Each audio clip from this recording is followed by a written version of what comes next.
दोस्तों नमस्कार, यह है मार्गदर्शन फॉर सिविल सर्विसेज। मैं अनुराग चौधरी। दोस्तों एनसीईआरटी श्रृंखला के अंतर्गत आज की वीडियो में आप पढ़ेंगे 7वीं कक्षा के नागरिक शास्त्र सामाजिक एवं राजनीतिक जीवन भाग 2 का अध्याय 6 संचार माध्यमों को समझना। इस अध्याय के अध्ययन से आप जानेंगे संचार माध्यम क्या होते हैं, जैसे टीवी, रेडियो, इंटरनेट आदि संचार के माध्यम कहे जाते हैं। संचार माध्यम लोकतंत्र में किस प्रकार से उपयोगी और हानिकारक होते हैं, टेलीविज़न किस प्रकार का संचार माध्यम है, सेंसरशिप क्या है इत्यादि के बारे में आज आप इस अध्याय में पढ़ेंगे। तो आइए शुरू करते हैं आज का वीडियो, संचार माध्यमों को समझना। दोस्तों टेलीविज़न पर आपका कोई ना कोई पसंदीदा कार्यक्रम होगा, रेडियो पर आपको कोई ना कोई कार्यक्रम ऐसा होगा जो आपको सुनना अच्छा लगता होगा। आप कौन से अखबार या पत्रिकाएं पढ़ते हैं और क्या आप इंटरनेट पर सर्फिंग करते हैं और उसमें आपको सबसे उपयोगी क्या लगता है।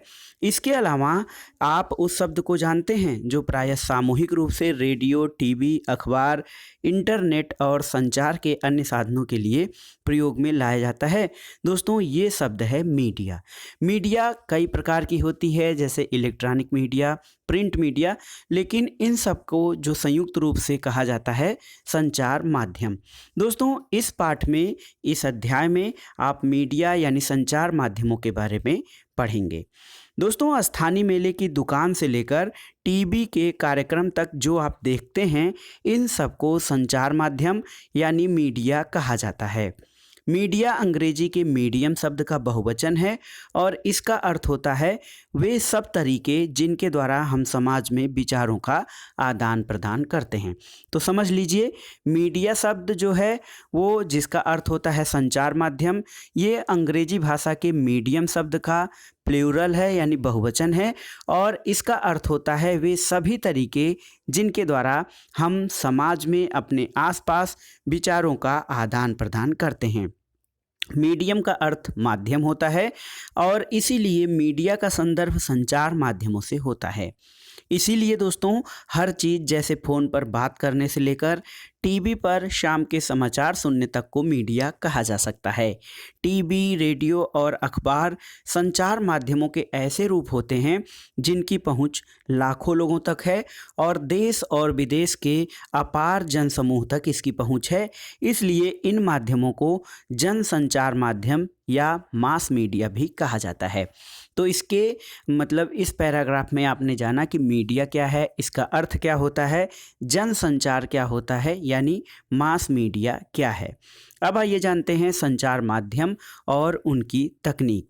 दोस्तों संचार माध्यम जो है ये आपके लिए संभवतः संचार माध्यमों के बिना अपने जीवन की कल्पना करना कठिन है। पहले संचार माध्यमों की भूमिका कम थी, लेकिन वर्तमान में इसकी भूमिका और भी अधिक बढ़ गई है। केबल टीवी और इंटरनेट के विस्तृत उपयोग हाल में शुरू हुए हैं। इन्हें प्रचलन में आए अभी 20 साल भी नहीं हुए हैं, लेकिन संचार माध्यमों के लिए प्रयोग में आने वाली प्रौद्योगिकी या तकनीकी निरंतर बदलती रहती है। अखबार, टेलीविज़न और रेडियो जो हैं वो लाखों लोगों तक पहुंच सकते हैं क्योंकि इनमें एक विशिष्ट प्रकार की तकनीक का उपयोग किया जाता है। हम अखबार और पत्रिकाओं में छपे हुए माध्यम यानी प्रिंट मीडिया के रूप में और टीवी तथा रेडियो को इलेक्ट्रॉनिक माध्यम यानी इलेक्ट्रॉनिक मीडिया के रूप में चर्चा करते हैं। दोस्तों समाचार पत्रों में छपे हुए माध्यम इन्हें कहा जाता है और जो टीवी, रेडियो है इनको इलेक्ट्रॉनिक मीडिया कहा जाता है। दोस्तों यहाँ पर देखिए, जनसंचार के माध्यम में जो प्रयोग में लाए जाने वाले साधन हैं उनकी तकनीकी में किस प्रकार से बदलाव हुआ है और लगातार आगे भी बदलाव होता जा रहा है। तकनीक और मशीनों को बदलकर आधुनिक बनाने से संचार माध्यमों को अधिक लोगों तक पहुंचने में मदद मिलती है। इससे ध्वनि और चित्रों की गुणवत्ता में सुधार आता है, लेकिन तकनीक इससे भी अधिक कुछ करती है। यह हमारे जीवन के बारे में सोचने और समझने के ढंग में परिवर्तन लाती है। जैसे आज हमारे लिए टेलीविज़न के बिना जीवन की कल्पना करना कठिन है। टेलीविज़न के कारण हम अपने आप को विश्व समाज का एक सदस्य समझने लगे हैं और टेलीविज़न में प्रदर्शित चित्र जो होते हैं ये सैटेलाइट और केबल के विस्तृत जाल के माध्यम से बहुत दूर स्थित क्षेत्र यानी सुदूर क्षेत्रों में भी पहुंचाए जाते हैं। इसके कारण हम संसार के अन्य भागों के समाचार और मनोरंजक कार्यक्रम देख पाते हैं और टीवी पर जो आप कार्टून देखते हैं वे अधिकांशतः जापान या संयुक्त राज्य अमेरिका के होते हैं।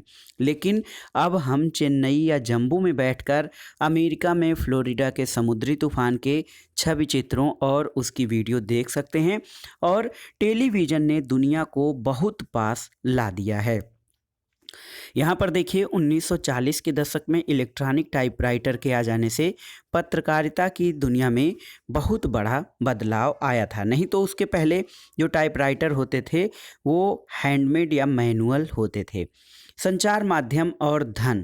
दोस्तों, संचार माध्यम और धन एक दूसरे से कैसे संबंधित हैं उसके बारे में आइए देखते हैं। दोस्तों, जनसंचार द्वारा उपयोग में लाई जाने वाली विभिन्न तकनीकें बहुत ही खर्चीली होती हैं। ज़रा टीवी स्टूडियो के बारे में सोचिए, जहां पर समाचार वाचक बैठता है।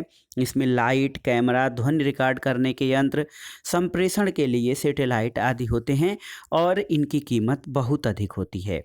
समाचार के स्टूडियो में केवल समाचार वाचक को ही वेतन नहीं दिया जाता, बल्कि बहुत सारे लोग ऐसे हैं जो प्रसारण या जो हमारा ट्रांसमिशन होता है उसमें सहायक होते हैं। इसमें कौन कौन से लोग होते हैं? इसमें वो लोग शामिल होते हैं जो कैमरे और प्रकाश की व्यवस्था करते हैं। और जनसंचार माध्यम चूँकि निरंतर बदलते रहते हैं, इसलिए नवीन तकनीक जुटाने पर भी बहुत अधिक धन व्यय होता है। इन खर्चों के कारण जो जनसंचार माध्यम है उसको अपना काम करने के लिए बहुत अधिक धन की आवश्यकता होती है। इसीलिए अधिकांश टीवी चैनल और समाचार पत्र किसी बड़े व्यापारिक प्रतिष्ठान का भाग होते हैं। जनसंचार माध्यम यानी मास मीडिया जो है वो लगातार धन कमाने के अनेक तरीकों के बारे में भी सोचते रहते हैं। तो इसका एक पहलू जो आपने जाना कि जो मीडिया है उसके लिए लोगों तक उसकी पहुंच बनाने के लिए बहुत अधिक धन और अत्याधुनिक तकनीकी की आवश्यकता होती है। लेकिन जो जनसंचार माध्यम है ये धन कमाने के भी अनेक तरीकों के बारे में सोचते और विचार करते हैं। एक तरीका जिसके द्वारा जनसंचार माध्यम धन अर्जित करते हैं वो है विभिन्न वस्तुओं का विज्ञापन, जैसे कार, चॉकलेट, कपड़े, मोबाइल फ़ोन इत्यादि का विज्ञापन। और आपने ध्यान दिया होगा कि अपने टेलीविज़न कार्यक्रम को देखते हुए आपको ऐसे अनेक विज्ञापन देखने पड़ते हैं। और इसके अलावा टेलीविज़न पर क्रिकेट का मैच देखते हुए भी हर ओवर के बाद बार बार वही विज्ञापन दिखाए जाते हैं। इस तरह से प्राय बार बार आप उन्हीं छवियों को देखते हैं। यहाँ पर देखिए कि किस प्रकार से यहाँ पर एक समाचार चैनल में 10 सेकंड के लिए विज्ञापन देने का मूल्य उसकी लोकप्रियता के आधार पर 500 रुपये से लेकर 8,000 रुपये के बीच पड़ता है। यहाँ पर देखिए एक समाचार चैनल उसके कक्ष में किस तरह से समाचारों का प्रसारण, एडिटिंग आदि किया जाता है। दोस्तों, एक चित्र है, यहाँ पर देखिए जे.एल. बेयर्ड, आप जानते होंगे टेलीविज़न का जो आविष्कार है वो स्कॉटलैंड के वैज्ञानिक जॉन लोंगा बेयर्ड द्वारा किया गया था। और यह जो टेलीवाइज़र है, टेलीविज़न का प्रारंभिक रूप था, अपने इस आविष्कार के सामने जॉन एल बेयर्ड बैठे हैं और इस यंत्र के द्वारा उन्होंने रॉयल इंस्टीट्यूट के समक्ष अपने आविष्कार का प्रदर्शन किया था। तो देखिए किस प्रकार से जो टेलीविज़न था उसका प्रारंभिक रूप टेलीवाइज़र था और बाद में उसकी तकनीकी सुधार करते हुए उसे टेलीविज़न का रूप दे दिया गया। अब आइए जानते हैं संचार माध्यम और धन के अलावा संचार माध्यम और लोकतंत्र का आपसी संबंध क्या है। दोस्तों, लोकतंत्र में देश और संसार के बारे में समाचार देने और उनमें होने वाली घटनाओं पर चर्चा करने के लिए संचार माध्यमों की भूमिका बहुत अधिक है। लोकतांत्रिक देश में संचार माध्यम और भी महत्वपूर्ण होते हैं। जैसे संचार माध्यमों से नागरिक जान सकते हैं कि सरकार किस प्रकार काम कर रही है और लोग चाहें तो इन समाचारों के आधार पर कार्रवाई भी कर सकते हैं। ऐसा वे संबंधित मंत्री को पत्र लिखकर, सार्वजनिक विरोध आयोजित करके, हस्ताक्षर अभियान चलाकर सरकार से पुनः उसके कार्यक्रम पर विचार करने का आग्रह कर सकते हैं। जानकारी देने के संबंध में, यानी जनता को जो सरकार की नीतियां हैं उनकी जानकारी देने के संबंध में संचार माध्यमों की भूमिका बहुत ही महत्वपूर्ण है। इसके अलावा लोगों का विरोध या समर्थन वो भी जनता सरकार जो है मीडिया के माध्यम से अपना जनता का फीडबैक लेती है। दोस्तों, जो है समाचार पत्र के दो भिन्न रूप हैं समाचार के। इसमें आपको ये समझना होगा कि संतुलित समाचार का क्या आशय है। यहाँ पर देखिए दो रिपोर्टें दी गई हैं। प्रदूषण फैलाने वाले कारखानों पर वज्रपात, विरोधियों द्वारा चक्का जाम, यातायात रुका। ये न्यूज़ ऑफ इंडिया की रिपोर्ट है। इसके अलावा इंडिया डेली की रिपोर्ट है, कारखानों के बंद होने से घोर अशांति। तो किस प्रकार से दो समाचार पत्र और दो समाचार पत्रों की रिपोर्टिंग में एक ही समाचार को किस ढंग से प्रस्तुत किया गया है। यहाँ पर एक समाचार पत्र ये दिखाता है कि प्रदूषण फैलने वाले कारखानों पर उनकी बंदी या उनके बंद होने से विरोधियों द्वारा चक्का जाम किया गया और यातायात रुका। और दूसरी तरफ एक पत्र इंडिया डेली की रिपोर्ट कहती है कि कारखाने के बंद होने से घोर अशांति फैल गई है, क्योंकि विरोध प्रदर्शन चल रहे हैं और लोगों द्वारा जो है वो सड़कों पर प्रदर्शन किए जा रहे हैं। तो कुल मिलाकर जो समाचार होना चाहिए वो बहुत अधिक अति वाला नहीं होना चाहिए, यानी कि कोई भी समाचार संतुलित रूप में दिखाया जाना चाहिए या बताया जाना चाहिए, ताकि जनता उसके बारे में अपनी स्पष्ट रूप से राय जान सके। आपको ये जानना चाहिए कि दोनों समाचार पत्रों में दिया गया विवरण एक जैसा नहीं है और दोनों में जो है न्यूज़ की अतिवादिता को दिखाया गया है। दोस्तों, वास्तविकता क्या है? वास्तविकता तो ये है कि यदि आप इनमें से केवल एक समाचार पत्र पढ़ेंगे तो विषय का एक पक्ष जान पाएंगे, और यदि आपने न्यूज़ ऑफ इंडिया पढ़ लिया तो आपको विरोधियों की बातें व्यर्थ उत्पात लगती हैं। उनका यातायात व्यवस्था में बाधा उत्पन्न करना और अपने कारखानों से शहर में प्रदूषण फैलाते रहना आपके मन में उनकी बुरी छवि अंकित करता है। लेकिन दूसरी ओर इंडिया डेली आपने पढ़ा होता तो आप ये जानते कि कारखाने बंद होने पर बहुत से लोग अपनी आजीविका या रोजी रोटी खो देते हैं, क्योंकि पुनर्स्थापन के प्रयास अपर्याप्त हुए। और इन दोनों में से एक भी विवरण संतुलित नहीं है। संतुलित रिपोर्ट वह होती जिसमें किसी भी विषय पर दृष्टिकोण से चर्चा की जाती और फिर पाठकों को स्वयं अपनी राय बनाने के लिए स्वतंत्र छोड़ दिया जाता। दोस्तों, संतुलित रिपोर्ट लिख पाना संचार माध्यमों के स्वतंत्र होने पर निर्भर करता है। चूँकि संचार माध्यम लोकतंत्र में स्वतंत्र तो होते हैं, लेकिन उनकी स्वतंत्रता दिखावटी होती है। उन पर कभी कभी राजनीतिक दलों, औद्योगिक घरानों आदि का जो है प्रभाव रहता है। और स्वतंत्र समाचार माध्यम से ये तात्पर्य होता है कि उनके द्वारा दिए जाने वाले समाचारों का कोई भी नियंत्रित या प्रभावित न करे, और समाचार का विवरण देने में भी उन्हें निर्देशित न करे कि उसमें क्या सम्मिलित किया जाना है और क्या नहीं। लोकतंत्र में स्वतंत्र समाचार माध्यमों को होना बहुत ही जरूरी है। संचार माध्यमों द्वारा प्रदान की गई जानकारी के आधार पर ही हम नागरिक के रूप में कार्रवाई करते हैं। इसलिए ये जरूरी है कि जानकारी विश्वसनीय और तटस्थ हो। लेकिन समस्या क्या है दोस्तों? समस्या ये है कि अनेक प्रकार की जो जानकारियां हैं वो विश्वसनीय नहीं हैं, और अनेक समाचार पत्र जो हैं वो किसी न किसी पक्ष में, किसी राजनीतिक दल के पक्ष में या किसी विचारधारा के पक्ष में झुके हुए होते हैं। इसलिए वे स्वतंत्र रूप से न तो सही रिपोर्ट दे पाते हैं, सही समाचार दे पाते हैं, और ना ही संतुलित दृष्टिकोण ही रख पाते हैं। दोस्तों, संचार माध्यम स्वतंत्र नहीं हैं। इनके दो कारण हैं। पहला कारण ये है कि सरकार का उन पर नियंत्रण होता है। जब सरकार समाचार के किसी अंश, फिल्म के किसी दृश्य या गीत की किसी अभिव्यक्ति को जन समुदाय तक पहुंचने से पहले प्रतिबंधित करती है तो इसे सेंसरशिप कहा जाता है। भारत के इतिहास में ऐसे समय भी आए हैं जब सरकार ने संचार माध्यमों के ऊपर सेंसर लगाया। तो एक समय, सबसे बुरा समय 1975 से 1977 तक का समय था, जिसे कि आपातकाल कहा जाता है। और ऐसे समय में समाचार पत्रों और न्यूज़ चैनलों पर सेंसरशिप लगाई गई थी। तो एक शब्द आया सेंसरशिप। इसका अर्थ ये होता है कि जब सरकार समाचार के किसी अंश, फिल्म के किसी दृश्य या गीत की किसी अभिव्यक्ति को जन समुदाय तक पहुंचने से पहले प्रतिबंधित करती है तो इसे सेंसरशिप कहा जाता है। दोस्तों, सरकार यद्यपि फिल्मों पर निरंतर सेंसर रखती है, लेकिन वह संचार माध्यमों में दिखाए गए समाचारों में पूरी तरह ऐसा नहीं करती है। सरकार द्वारा सेंसरशिप न होने पर भी आजकल अधिकांश समाचार पत्र संतुलित विवरण देने में असफल रहते हैं। इसके कारण बहुत जटिल हैं। संचार माध्यमों के विषय में शोध करने वाले लोगों का कहना है कि ऐसा इस कारण होता है क्योंकि संचार माध्यमों पर व्यापारिक प्रतिष्ठानों का नियंत्रण होता है और कई बार विवरण के एक पक्ष पर ही ध्यान केंद्रित करना इनके हित में होता है। संचार माध्यमों द्वारा निरंतर धन की आवश्यकता और उसके लिए विज्ञापनों पर निर्भरता के कारण भी उन लोगों के विरोध में लिखना कठिन हो जाता है जो विज्ञापन देते हैं।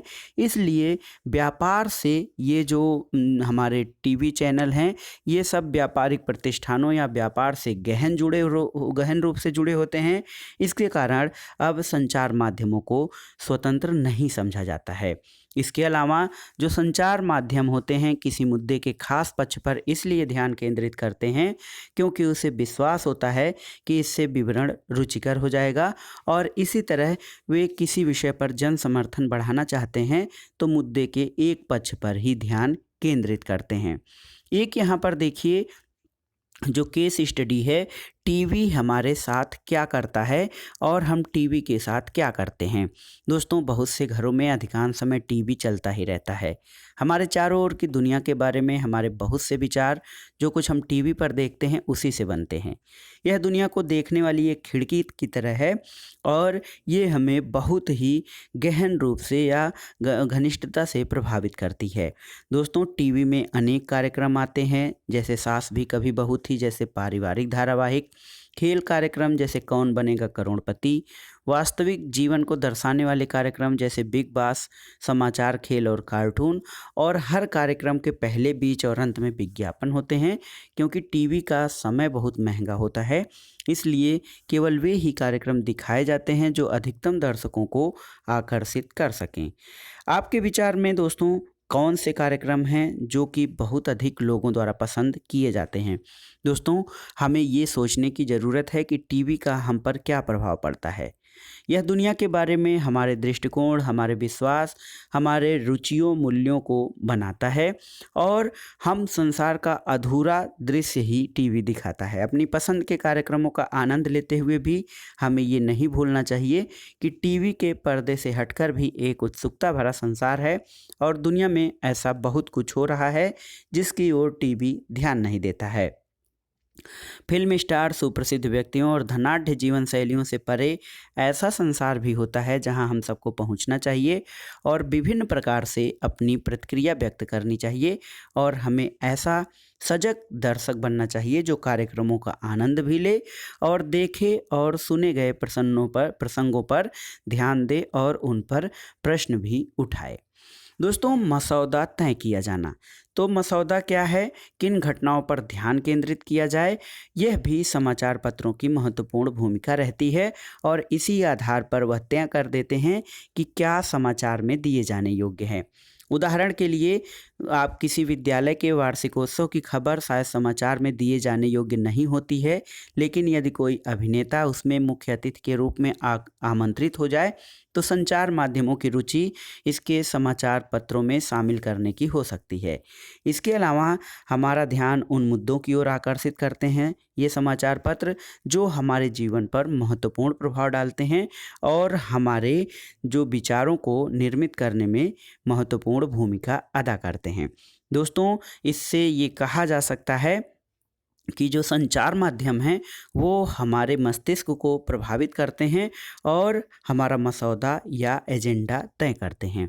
दोस्तों, संचार माध्यमों ने कोला पेयों में कीटनाशकों का स्तर खतरे के स्तर से बढ़े होने की ओर हमारा ध्यान आकर्षित किया था और उन्होंने कीटनाशकों के अत्यधिक मात्रा में होने की रिपोर्ट प्रकाशित की थी और इस तरह हमें कोला पेयों को अंतर्राष्ट्रीय गुणवत्ता और सुरक्षा मानदंडों के अनुसार नियमित रूप से नियंत्रित करने की आवश्यकता महसूस कराई।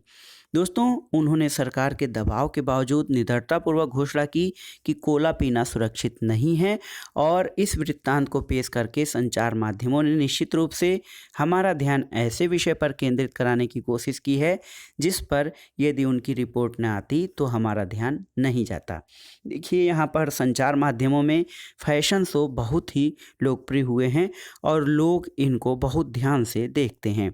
दोस्तों, कई बार ऐसी घटनाएं होती हैं जब संचार संचार माध्यम उन विषयों पर हमारा ध्यान केंद्रित कराने में असफल रहते हैं जो हमारे जीवन के लिए महत्वपूर्ण है। जैसे पीने का पानी हमारे देश की बड़ी समस्या है। प्रतिवर्ष हजारों लोगों को इसके लिए कष्ट सहना पड़ता है। वे मर जाते हैं क्योंकि पीने के लिए साफ और सुरक्षित पानी नहीं मिलता है। फिर भी संचार माध्यम हमें इस विषय पर बहुत कम चर्चा करते हुए दिखाई देते हैं। एक विख्यात भारतीय पत्रकार ने लिखा है कि कैसे वस्त्रों को नया रूप देने वाले डिजाइनरों ने फैशन वीक में धनवानों के समक्ष अपने नए वस्त्र प्रदर्शित करके सभी समाचार पत्रों के मुख्य पृष्ठ पर जगह बना लिया। लेकिन उसी सप्ताह मुंबई में अनेक झोपड़पट्टियों को गिरा दिया गया और इस पर किसी ने जरा भी ध्यान नहीं दिया। तो ये हमारे संचार माध्यमों का एक विपरीत जो है पक्ष है, क्योंकि बहुत से समाचार माध्यम केवल ऐसे शो दिखाना चाहते हैं जो उनकी रेटिंग को बढ़ाते हैं। ऐसा नहीं है कि वो ऐसे भी शो दिखाएं जिनका व्यापक सामाजिक सरोकार है। दोस्तों, स्थानीय समाचार संचार माध्यम क्या होते हैं? दोस्तों, संचार माध्यम उन छोटे छोटे मुद्दों में रुचि नहीं लेंगे जिनका संबंध साधारण लोगों और उनके जीवन से है।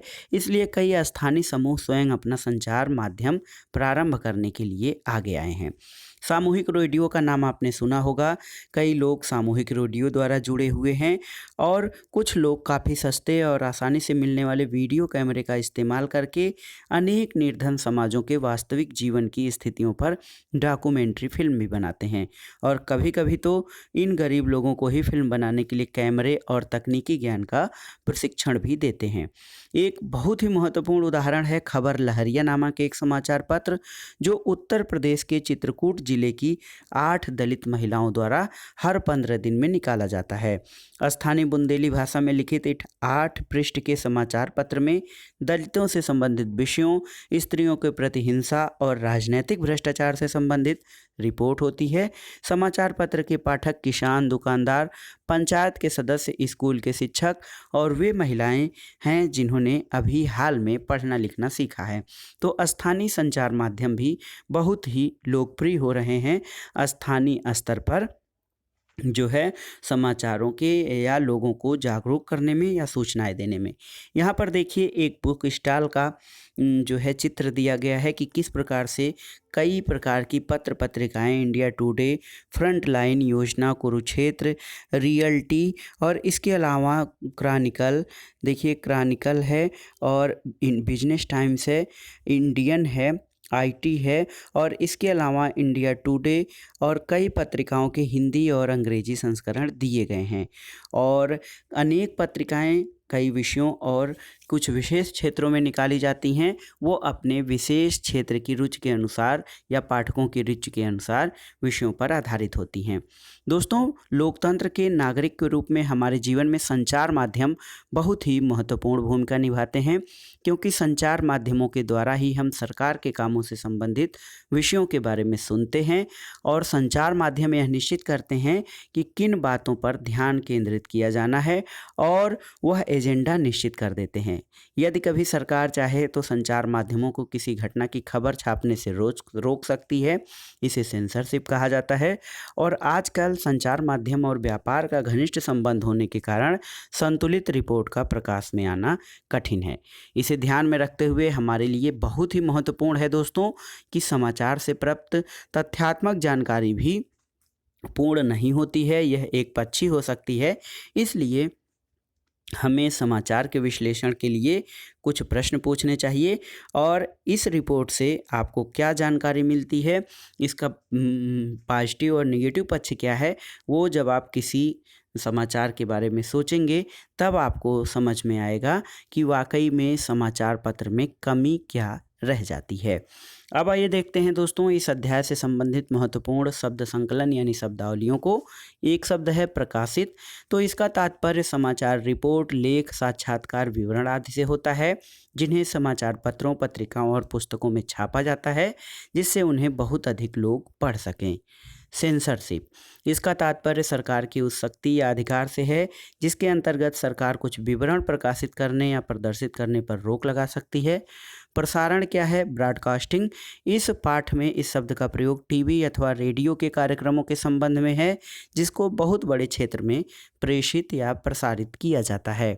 सार्वजनिक विरोध। इसमें विशाल संख्या में लोग एकजुट होकर किसी विषय पर खुले रूप में अपना विरोध प्रकट करते हैं।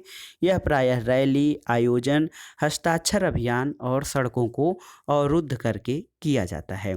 तो दोस्तों, ये था आज का वीडियो। 7वीं कक्षा के नागरिक शास्त्र सामाजिक एवं राजनीतिक जीवन भाग 2 का 6ठा अध्याय संचार माध्यमों को समझना।